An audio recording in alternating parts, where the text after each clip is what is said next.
You did it! You passed your PMP exam. After all the late night studies and the practice exams, you earned your certifications. Congratulations. Now, the next stage. The question comes up, okay, what's next? Well, if you feel like a little lost as to what you should be doing next, you have a general idea what to do, but you are looking into what are the exact steps.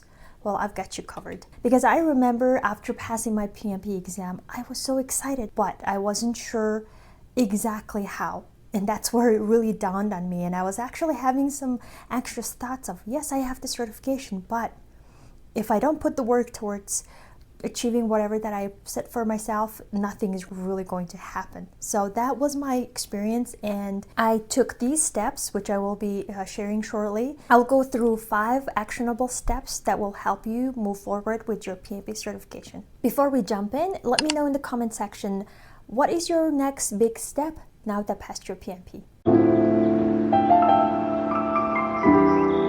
Hi, my name is Nimka. I'm a certified project manager with over 10 years of experience. My goal here is to share the latest insight, actionable tools and resources in project management and productivity so that you live a life that you love and succeed in your career. Step number 1, update your professional presence. Yes, PMP is such a great accomplishment, but if you don't tell it to the world and share it with the world, no one's going to know that you did it. If you're on LinkedIn, update your headline and include the phrases like Certified Project Manager, PMP, and your industry name.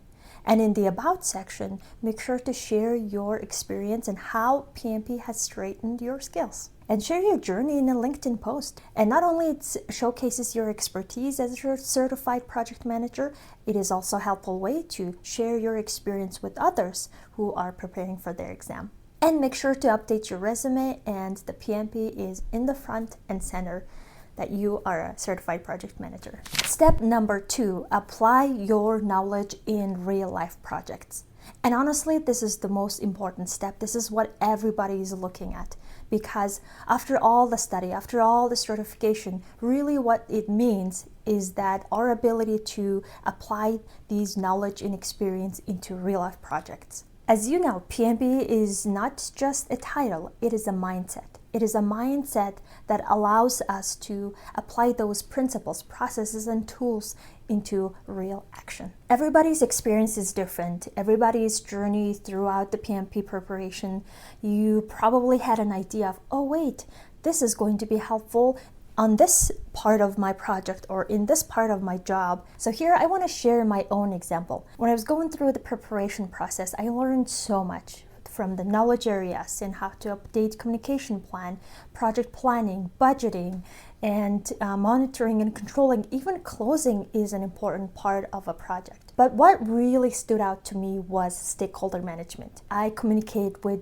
various stakeholders across different industries, and one of the biggest struggle at the beginning of my job was to make sure to communicate with them effectively, relay, share information with them, and make sure to get their inputs. I adopted some of the principles from PMBOK and put that into real life. Let's go through the process together. First of all, let's identify what does stakeholder means. So stakeholder in a project means it's a group of people, that directly and indirectly affected by the project, either positively or negatively.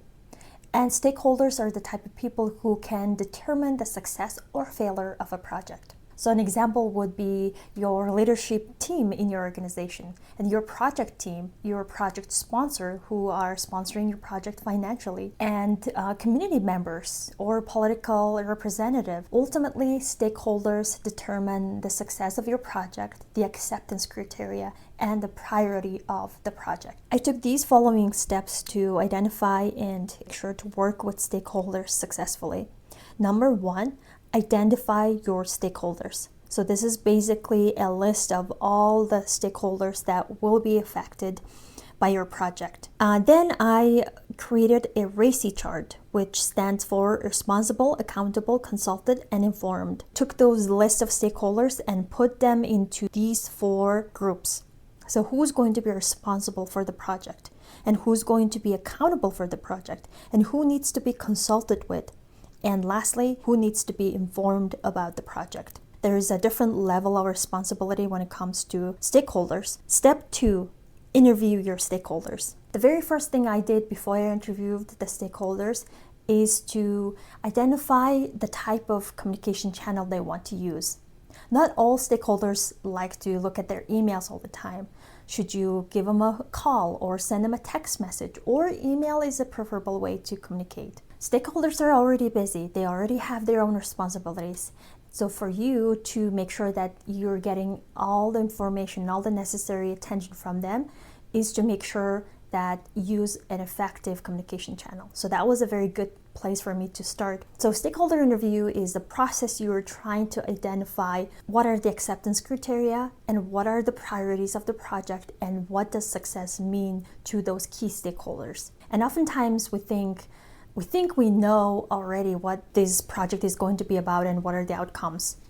But in reality, the perceptions are different. Maybe they have different understanding of what success means versus what you think it is. So that's why the stakeholder interview is very important to identify your scope of your project. What is included, what is not included. And when it comes to the priorities of the project, they are the triple constraints: the quality, the budget, and the time. The important question to ask your stakeholder is, what is important to you? Do you need this project to be done faster? Or do you want it to be done with higher quality? Or do we need to stick to a lower budget so that we save money? So when I ask the questions, I use this funnel-like filter system questions. I start with open questions to gather general information. How do you define the success of this project? And from then on, ask specific information, which is a detailed question. Like, could you tell me more about what it means or what it would look like when it comes to this project? And then the last type of question I would ask is a closed question. So basically asking, what I'm hearing is, or did I get that exactly right? So basically in this type of question, the stakeholder would give yes or no answer. And that really helps to nail down your understanding of the project criteria. Number 3 is to document all the interview results, the scope and the criteria, and then continue engaging with your stakeholders. Step number 3, start gathering your PDUs. After passing your PMP, you're required to gather 60 professional development units or PDUs every 3 years so that you keep your certification and continue learning and growing. I'm working on a video how to gather 60 PDUs so that you don't get stressed out in the last minute to try to gather them. And there are cost-effective ways by watching webinars, reading, and attending classes, courses, conferences, and things like that. So watch out for that video. But when it comes to gathering PDUs, what is really important is to creating a micro habit of learning. The bottom line of the PDU is just for you to continue grow, continue learn, continue improve your skills and knowledge so that you don't feel stagnant in same place. So start working on gathering your PDUs. Step number 4 is to leverage your skills with your PMP certification. And this is an important part too, because after certified, your ability to find a higher paying job or working on a more complex project really increases. Take that advantage and research jobs that require PMP certification, because nowadays there are a lot of jobs that are either required or recommended to have a PMP certification. And this is why PMP is an important tool, because it opens up an opportunity that you didn't necessarily have in the past. Step number 5,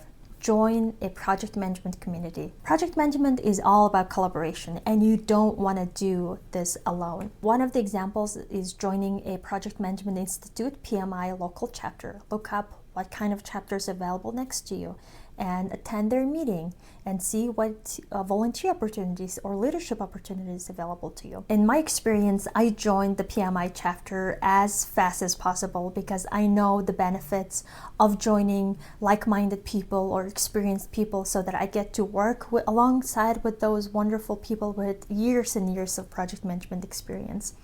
And one of the things that I find very fulfilling was to mentor fellow project managers for their PMP certification. And not only that is a great way for me to retain and continue growing on my role, it also allows me to give back and help somebody else to succeed in their career. Okay, so these are the 5 steps, and I would love to learn what are the steps were helpful to you, and leave them in the comment section. And if you found this video helpful, please hit the subscribe because I have more videos coming your way.